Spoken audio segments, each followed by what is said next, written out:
Welcome back. My name is Arna Sahu, host of Arna's News, where on this podcast channel, I aim to eliminate the gender gap in the STEM fields by featuring inspiring female professionals and highlighting their stories and accomplishments to further encourage girls. Today, on episode 26. And then to answer your second part of the question, what was the life like before I implemented these and after? You will notice that if you don't follow these kind of principles, you will see a stagnant career versus you notice that you make progress in the career by applying some of these.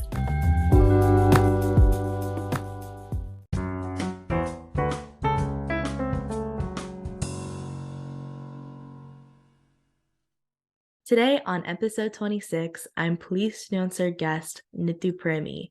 As a current head of solutions architecture, strategic accounts at Amazon Web Services with more than 20 years under her belt, she's someone who's quickly able to identify core issues, formulate plans to address them, and execute.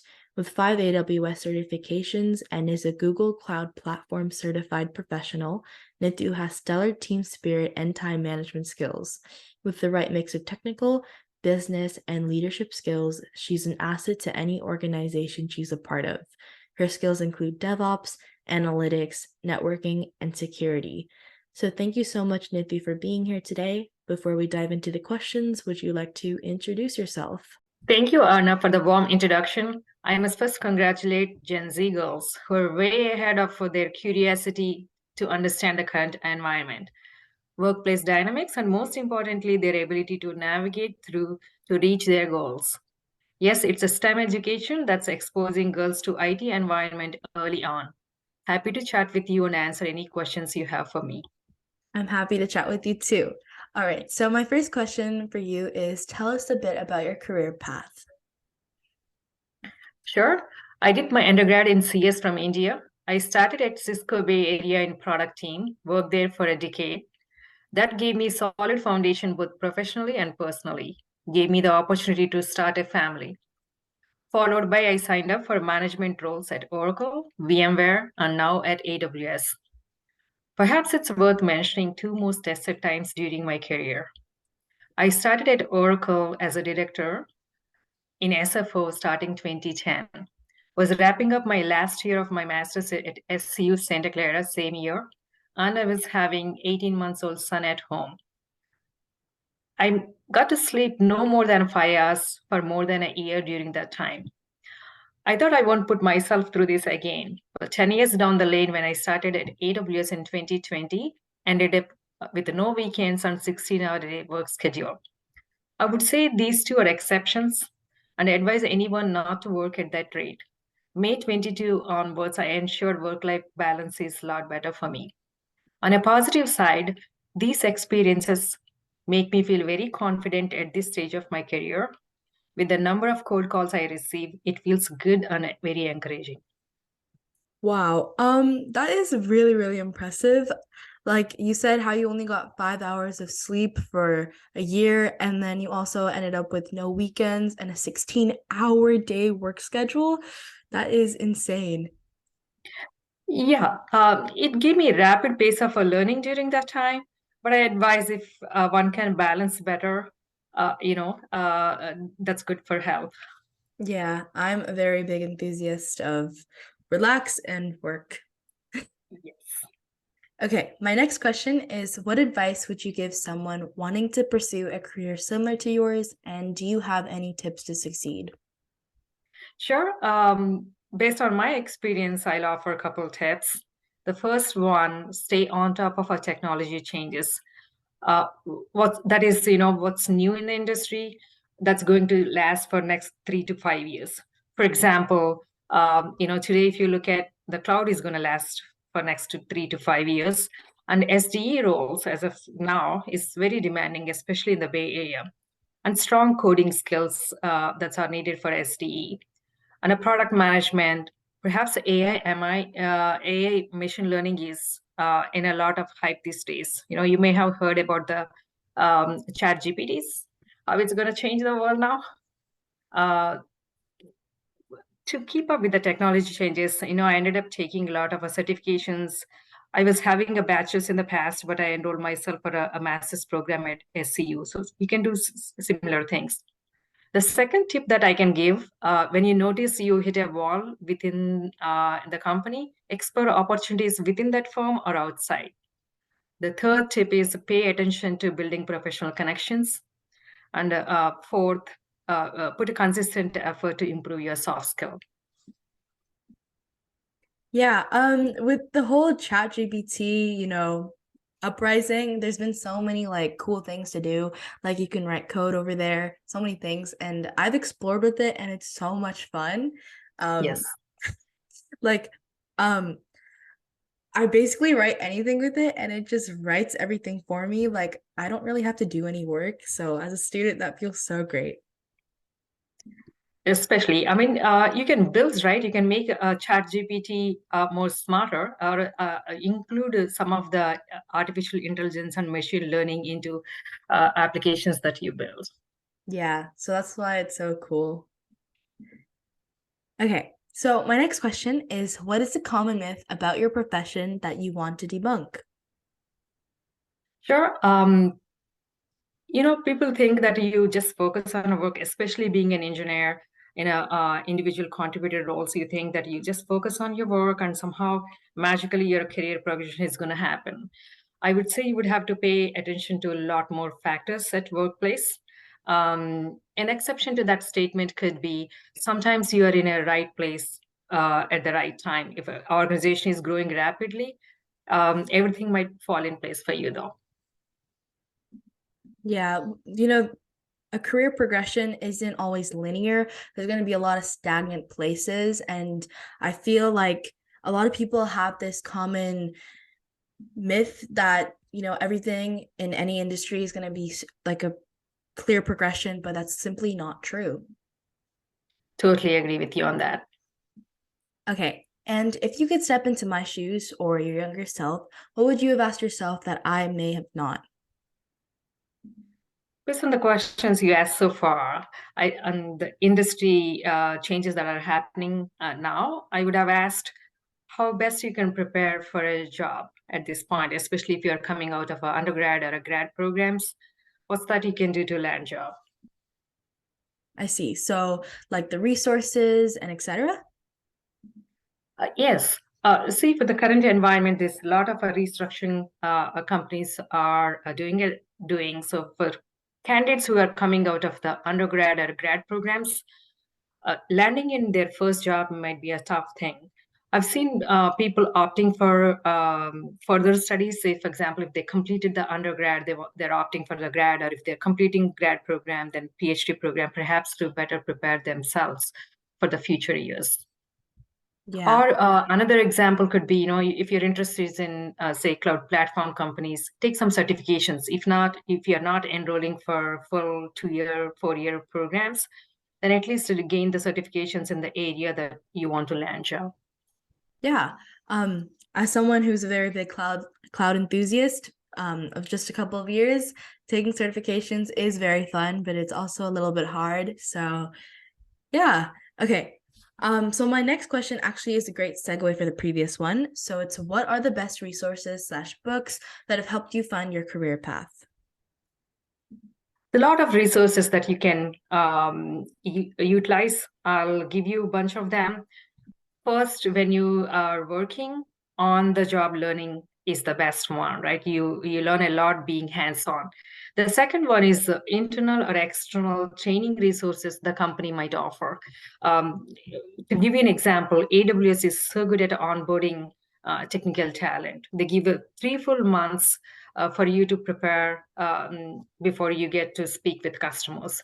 So they have a lot of structured programs. Those are available. In addition to that one, you can also have training sites like a Udemy, where you get a lot of technical content. In addition to that one, technical blogs or technical forums like a Reddit or a Quora. When you get stuck, somebody may have seen the same problem. You can just ask the question, and you can see the answers people are posting there. And certifications, of course. And the third one that I can refer is a mentor. Having a mentor at a workplace, not just one mentor, perhaps a couple of them to give you career advice. The fourth one is YouTube. You have a lot of content out there. And then fifth one is you learn from your peers, especially the product companies host a lot of lunch and learn sessions or the brown bag sessions, we call them sometimes. So these are the 5 resources that I can offer. Yeah, I mean, there's actually like a gazillion different types of resources online, but some of the most noteworthy ones, as you said, are Udemy and YouTube, and also blogs and of course certifications. But if you're not that particular into technological learning, then there's always people out there like on your job or some other mentors. So thank you for sharing those tips. You're welcome. All right. And what do you think is the vital factor that shaped your career? What was your life before learning it? And what was your life after learning it? Well, you have a two-part question there. Let me answer step by step. For one, in the technical industry that we are in, we definitely have to have interest for learn and be curious. I mentioned earlier, we need to stay on top of current technology trends and catch up to it. To deliver results, sometimes when you work hard, your peers do notice that kind of automatically helps gain the trust of your peers. And the third one is build professional relations. This is very, very important, especially when you transition from individual contributor to management roles. Anytime that you want to make a change within the company or outside, your professional connections that you make in the past will help. And then to answer your second part of the question, what was the life like before I implemented these and after? You will notice that if you don't follow these kind of principles, you will see a stagnant career versus you notice that you make progress in the career by applying some of these. Yeah, because being curious is one of the biggest things to have like an advantage in the technological and also in the STEM industry as well, because technology is ever evolving. With ChatGPT, that has completely changed the industry. Yeah. And just being curious and wanting to learn more is one of the best things you can do to shape your career in life. And also having a great network, that's also very true. All right, since we have a little bit of time left, my next question is, what's one thing you wish you had known when you began your career path? That's a good question. I touched on this one answering prior questions, but again, touching on how important professional connections are for career, especially when you are in management roles. Uh, for example, initially I didn't pay that much of attention. I was focusing on gaining technical depth in the roles that I have attempted. But over recent 10 years, I've been paying a lot of attention in building this network. I do teach as an adjunct at SCU, and I did volunteer at a UIUC for grad students. I helped more than 40 people gain AWS certifications. With that, I got closer to students who took roles at AWS and several other FANG companies. This kind of helps in enhancing your network. So I would advise not just volunteering aspect of it, or build professional connections within the company as well. Yes, listeners, listen up. Being very proactive in building your relationships and connections is very important when you begin your career path. Okay, and how do you continue to learn in order to stay on top of things within your role? Especially in the AWS management roles, are more people management roles. And having come from the technical background, I always make sure I find opportunities, even in the management role, that I stay focused learning something new. For example, in my current role, I make sure I attend developer hackathons. That's an opportunity for me to be very hands-on.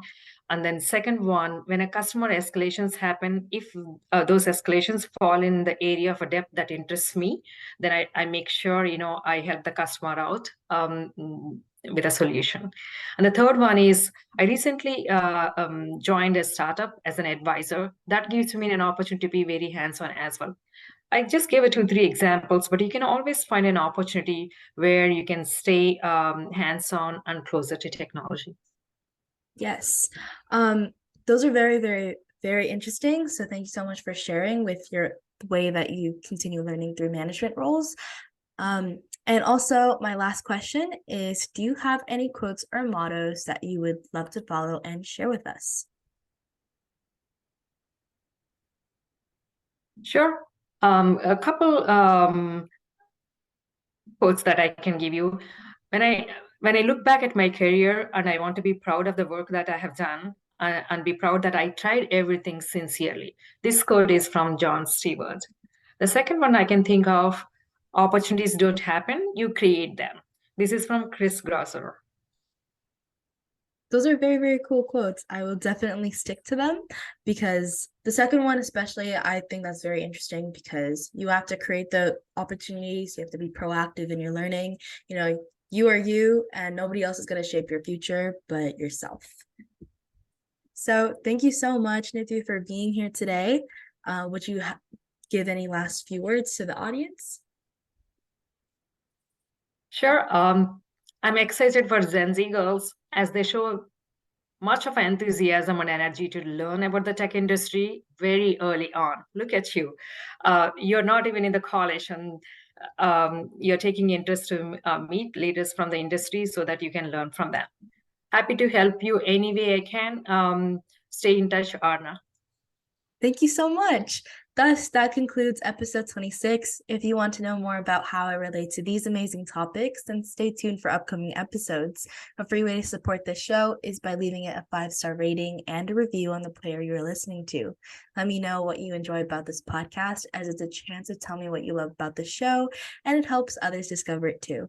Once again, thank you for finding me, and I hope we stay in touch with each other. Dito, you're listening to Arna Sahu, the host of Arna's News. Toodles!